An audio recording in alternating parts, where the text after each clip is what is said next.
हमारे channel news आई से live में स्वागत है। और आज हम लोग बात करने वाले हैं आगामी चुनावों के लिए। सर, जैसा कि आप समाजवादी पार्टी से आपने आवेदन किया हुआ है विधानसभा चुनाव के लिए बेथरी चैनपुर से हैं, ठीक है। तो सर, आप ऐसा कौन सा बेस है जिसको लेकर आपको लगता है कि पार्टी आपको टिकट देगी? आप किस टॉपिक पे आप पार्टी से टिकट मांगने की बात करते हैं? ऐसे बहुत सारे देश हैं। हमारे राष्ट्रीय अध्यक्ष माननीय अखिलेश यादव जी ने कहा है कि ज़मीनी स्तर से जो नेता का जुड़ाव होगा और जिसने जनहित में संघर्ष किए होंगे, पार्टी के लिए संघर्ष किया होगा, पहली वरीयता टिकट में उसको देंगे। हमने जितने भी धरने प्रदर्शन रहे, किसानों के मुद्दों को लेके हुआ, एनआरसी को लेके हुआ, महंगाई को लेके हुआ, जब हमारे राष्ट्रीय अध्यक्ष और जिला नेतृत्व ने हमें आदेश जारी किया, हमने हर धरना प्रदर्शन बढ़ चढ़ के किया है। हमारे सारी टीम ने, सारे साथियों ने उसमें योगदान दिया है।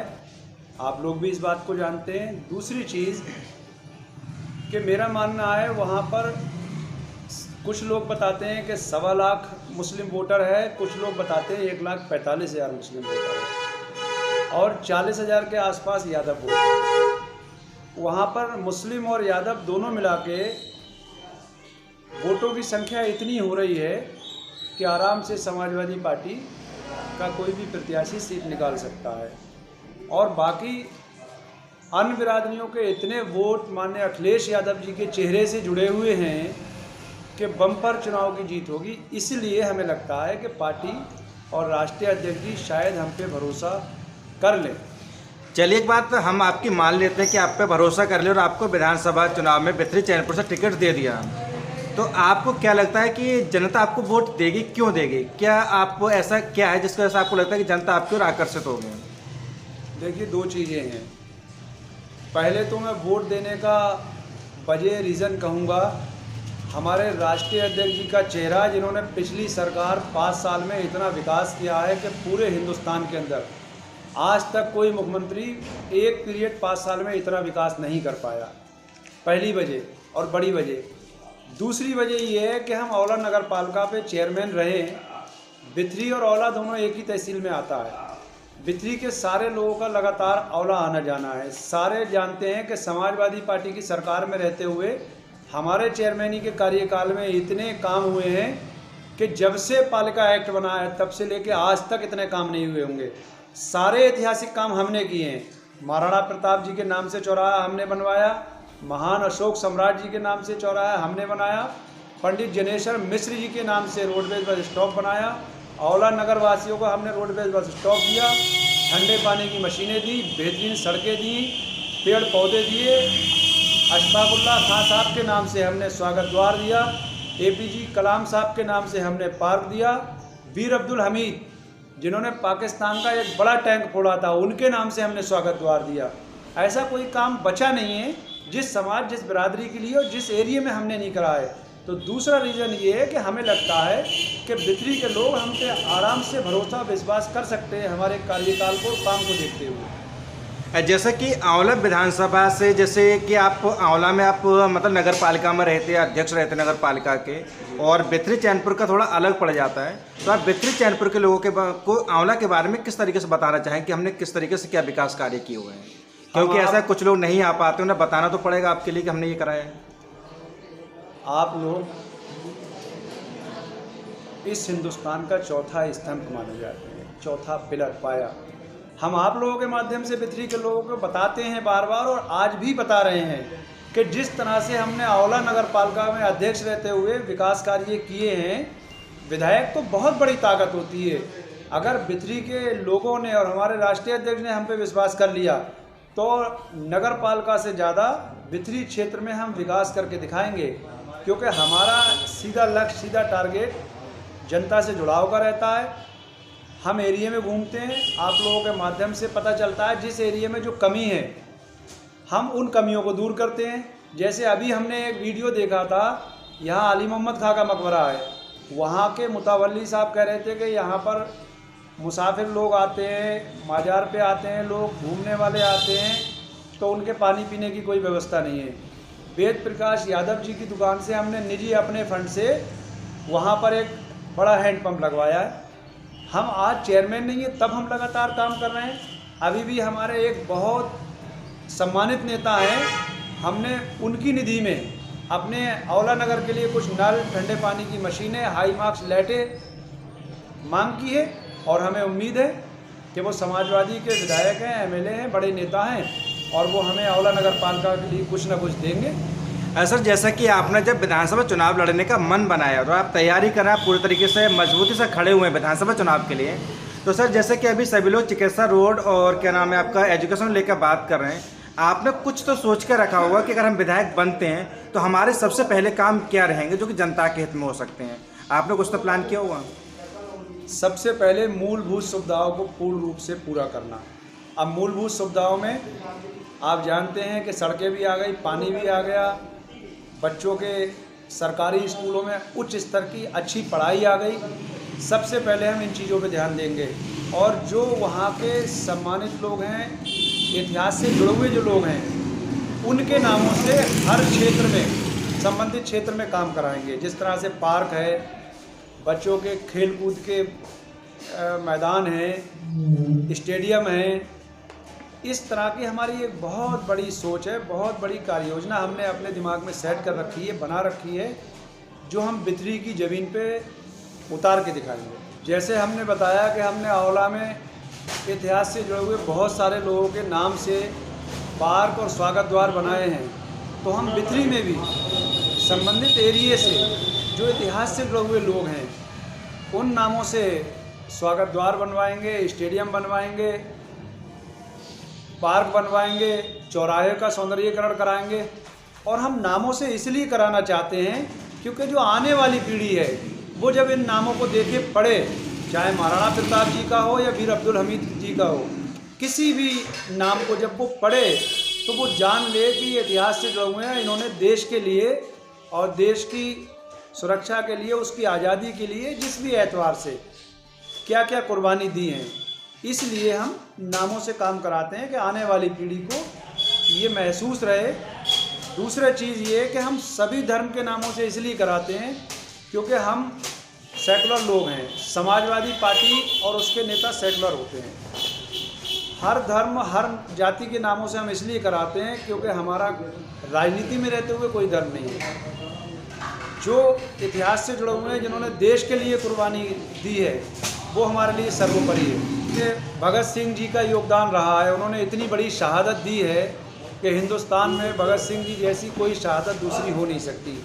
अब आप ये बताइए, वो शहादत केवल हिंदुओं के लिए थी या मुसलमानों के लिए थी या सिखों के लिए थी? वो शहादत हिंदुस्तान के लिए थी। एपीजे कलाम साहब मिसाइल मैन, उन्होंने मिसाइल बनाया, केवल मुसलमानों के लिए बनाया या हिंदुओं के लिए बनाया? उन्होंने हिंदुस्तान के लिए बनाया। वीर अब्दुल हमीद ने जो कुर्बानी दी है, शहादत दी है, वो केवल मुसलमानों के लिए दी या हिंदुओं के लिए दी? उन्होंने हिंदुस्तान के लिए दी है। जिस तरह का माहौल भारतीय जनता पार्टी के लोगों ने आज बना रखा है, हिंदुस्तान और पाकिस्तान लेके का नाम लेके, तो भारतीय जनता पार्टी के लोगों को ये भी याद रखना चाहिए कि वीर अब्दुल हमीद ही थे जिन्होंने पाकिस्तान का एक बड़ा टैंक तोड़ा था, अपनी जान की कुर्बानी दे के बड़ा टैंक तोड़ा था और पाकिस्तान की सेना को धरातल ज़मीन के अंदर घुसेड़ दिया था। स्मार्ट सिटी को लेके उन्होंने कहा था कि हम स्मार्ट सिटी बनाने का काम करेंगे। सर तो आपको क्या लगता है जो स्मार्ट सिटी है वो काम उनका धरातल पर है या नहीं? स्मार्ट सिटी किस तरीके से आप मानते हैं उनको, किस रूप में देखते हैं स्मार्ट सिटी के लिए? भाई हम भी बरेली ज़िले में रहते हैं और बरेली ज़िला भी स्मार्ट सिटी है, तो इसमें स्मार्ट सिटी की पोजीशन तो हम बरेली जाते हैं, देखते हैं, सड़कों में गड्ढे खुदे हुए हैं, सफाई हो नहीं रही है, रोड किनारे कूड़े पड़े हुए हैं, जरा सी बारिश हो जाती है तो जल भराव की स्थिति इतनी हो जाती है कि अखबार छप जाते हैं। ऐसी स्मार्ट सिटी भाई, अब हम कैसे बताएं कि स्मार्ट सिटी कैसे होती है? हमने स्मार्ट सिटी देखी है बरेली, आपने भी देखी है, हमने भी देखी है, हमें तो कहीं स्मार्ट सिटी नहीं देखती है। हाँ, जुमलेबाजी से, बयानबाजी से ये औला को जिला बना दें, बरेली को स्मार्ट सिटी बना दें। भाई औला में इन्होंने जिला अध्यक्ष दूसरा तैनात कर रखा है। अब भारतीय जनता पार्टी की नज़र में ये औला जिला है, जबकि कागजों में ये औला तहसील है। भारतीय जनता पार्टी की नज़र में औला जिला है। तो इसी तरह जुमलेबाजी से किसी चीज़ को ये जिला बना दे, किसी को स्मार्ट सिटी बना दे, ये तो देखने की चीज़ है, कुछ भी नहीं, ये सब हवाबाजी बातें हैं इनकी। जैसा अभी ये बात हुई थी स्मार्ट सिटी को लेकर, तो अभी तो टाइम है, हो सकता है कि वो जो काम पेंडिंग में पड़े हुए हों स्मार्ट सिटी के लिए, वो करा दें, उसको पूरा करा दें इस टाइम पीरियड में। आपको लगता है 4 साल 8 महीने में भारतीय जनता पार्टी की सरकार और उनके नेता जो काम नहीं करा पाए वो 1 महीने में करा देंगे? दिसंबर में आचार संहिता लग जाएगी और आप लोग खूब जानते हैं कि आचार संहिता के बाद ना कोई टेंडर होगा, ना कोई काम होगा, ना कोई कार्य योजना तैयार होगी। 1 महीने का टाइम है इनके। 1 महीने में किसी मकान का लिंटर डाल के आप दूल्हा नहीं खोल सकते। ये स्मार्ट सिटी कैसे बना सकते हैं? अब जैसे कि सर, अगर हम लोग बात करें यहाँ पर ये महिला सुरक्षा को लेकर, बड़े बड़े दावे करते, बड़ी बड़ी बातें करते हैं महिला सुरक्षा को कि रात के 12 बजे महिला अकेली जा सकती है। सर, आप उनके इस बयान के बारे में क्या कहना चाहेंगे? आपने देखा था, आप लोगों के चैनलों ने, अखबारों ने, टीवियों ने दिखाया था जिला पंचायत के चुनाव में जिस तरह से हमारी माँ और बहनों का चीरहरण ये भारतीय जनता पार्टी के कारिंदे कर रहे थे, उनकी साड़ियाँ खींच रहे थे कि यही महिला सुरक्षा है। होटलों के अंदर जाकर रातों को उठा के गोली मारी जा रही है, कार रोक के हत्याएं करे जा रही हैं, महिलाएं साथ में बैठी हैं, महिलाएं हाथ जोड़ रही हैं, उनके दीवारें तोड़ के पुलिस घर में घुसती है, बदतमीज़ी करती है। लखनऊ के कई केस आए। ये महिला सुरक्षा है? आपको लगता है? सर, जैसा कि हम लोगों ने पिछले विधानसभा चुनावों में देखा था, सपा की जो स्थिति थी इलेक्शन के टाइम में बहुत ज़्यादा ख़राब है। उनके कैंडिडेट्स को सीटें निकालने भी बहुत ज़्यादा मुश्किल भी पड़ गई थी, जो खास सीटें थी। तो सर, आपको क्या लगता है कि 2022 के विधानसभा चुनाव में आप क्या उम्मीद करते हैं इस चीज़ के बारे में? क्या देखते हैं आप इसको? ऐसा एक तो मैं आपको क्लियर कर दूं कि समाजवादी पार्टी के प्रत्याशियों की स्थिति खराब नहीं थी। 2012 के चुनाव के मुकाबले 2017 में सारे प्रत्याशियों का और समाजवादी पार्टी का वोट परसेंटेज बढ़ा था। बाकी रही बात अब 2022 की, तो हम और हमारे बड़े नेता से लेकर छोटा कार्यकर्ता तक 4 साल 8 महीने से जनता के बीच में, जनता के मुद्दों पे बात कर रहे हैं, उनकी लड़ाइयों को लड़ रहे हैं। बड़ी पोजीशन में वोट परसेंटेज हमारे साथ है। जब वोट पड़ेंगे उसी दिन आप देख लोगे कि समाजवादी पार्टी के 350 से ज़्यादा एमएलए जीतेंगे। 2022 के विधानसभा चुनाव के लिए आप आम जनता से क्या अपील करेंगे? क्या कहना चाहेंगे जनता से आपको और बेहतरीन विधानसभा की? हम आम जनता से यही अपील करेंगे कि इस भारतीय जनता पार्टी की सरकार ने तुम्हारे साथ खिलवाड़ किया है, झूठे वायदों से धोखा दिया है, छल और कपट किया है। ऐसी सरकार को उखेड़ के फेंकना है। समाजवादी पार्टी से हमारा टिकट हो या किसी अन्य प्रत्याशी का टिकट हो, केवल अखिलेश यादव जी के चेहरे को देखते हुए साइकिल पे मोहर लगाना है, समाजवादी पार्टी की सरकार बनाना है। 300 यूनिट बिजली हर महीने फ्री पाना है।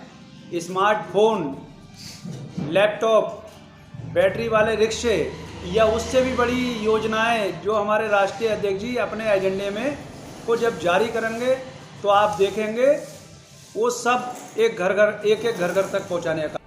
तो सर, जो समाजवादी पार्टी के राष्ट्रीय अध्यक्ष अखिलेश यादव जी, उन्होंने घोषणा की है कि वो अगर पहली जीतते हैं, सरकार बनती है सपा की, तो वो पहली कैबिनेट में कुछ उन्होंने घोषणाएं की हुई हैं लोगों के लिए, वो कौन कौन सी हैं? सर, आप उनके बारे में बताएंगे? जिस तरह से हमारे राष्ट्रीय अध्यक्ष जी ने एक घोषणा की है कि अगर सरकार बन गई तो 300 यूनिट बिजली फ्री देंगे हर घर को। 10 लाख युवाओं को पहली कैबिनेट की बैठक में रोजगार देंगे। महिलाओं को जो पेंशन 500 रुपये मिलती थी, इन्होंने वो बंद कर दी समाजवादी पेंशन, वो 1500 रुपये देंगे। उसके अलावा जब हमारा एजेंडा जारी होगा तो आप देखेंगे बहुत अच्छी अच्छी योजनाएं होंगी जो टोटल जनहित में होंगी, उसका फ़ायदा आम जनता को मिलेगा। सर, क्या आपको लगता है कि जैसे और पार्टियां वादे करती हैं, वो आधे अधूरे वादे पूरे करती हैं और नहीं भी करती हैं, बाकी भूल जाते हैं, तो क्या लगता है कि सपा की सरकार आने के बाद ये वादे पूरे होंगे? देखिए, ये अखिलेश यादव जी के वायदे हैं, किसी और पार्टी या नेता के नहीं हैं। आपने पिछली सरकार में देखे जिस तरह से समाजवादी पार्टी ने गरीबों को बैटरी वाला रिक्शा देने की घोषणा की थी, सबको रिक्शे मिले। लैपटॉप बांटने की बात की थी, लाखों लैपटॉप बांटे। कन्याओं की शादी के लिए 30-30 हज़ार रुपये दिए।